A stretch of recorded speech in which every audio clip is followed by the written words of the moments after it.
Hello friends, ಮಾತಾಡಿ ನಮಸ್ಕಾರ. ತುಲೆ ಇನಿ ನೈಟ್ದು ಒಂಜಿ ಡಿನ್ನರ್ ಪಂಡ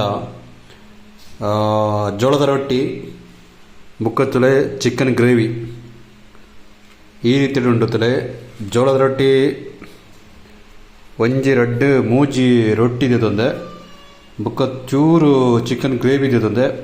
ಈ ಒಂಜಿ ಜೋಳದ ರೊಟ್ಟಿಲ ಬುಕ್ಕ ಚಿಕನ್ದ ಗ್ರೇವಿಲ ಸೂಪರ್ ಕಾಂಬಿನೇಷನ್. ಸೊ ಇತ್ತೆ ಯಾನು ಟೇಸ್ಟ್ ಮಲ್ತೊಂದುಲ್ಲೆ ಇಂಚುಂಡು ದನ ಸಂಗತಿ ಪಂಡದು ಓಕೆನಾ. ಜೋಳದ ರೊಟ್ಟಿಲ ಕೋರ್ದ ಕಚ್ಪುಗ್ಲ ಎಡ್ಡೆ ಮ್ಯಾಚ್ ಆಪಣದು ಅಂದು ಕಾನವಾಳಿ ಒಂಜಿ ರೆಸಿಪಿ ಪಂಡ ಅಗ್ಲು ಜಾಸ್ತಿ ಈ ರೀತಿ ಜೋಳದ ರೊಟ್ಟಿನ ಪೂರ ಒಂದು ಮಲ್ಪೇರು. ಸೊ ಇಂಕಳ ನಮ್ಮ ಪೂರ ಬೇತೆ ರೀತಿಯ ರೊಟ್ಟಿ ಮಾಡ್ಬಿಡತ್ತ. ಸೊ ಇತ್ತದಲ್ಲ ಈ ರೀತಿ ಚೂರು ಒಂಜೆಲ್ಲೆ ಪೀಸ್ ಕಟ್ ಮಲ್ತದ್ದು ಈ ರೀತಿ ಇದೊಂದಿಲ್ಲ ತುಕದೇನು ಟೇಸ್ಟ್ ಮಲ್ಪದ. ಓಕೆ.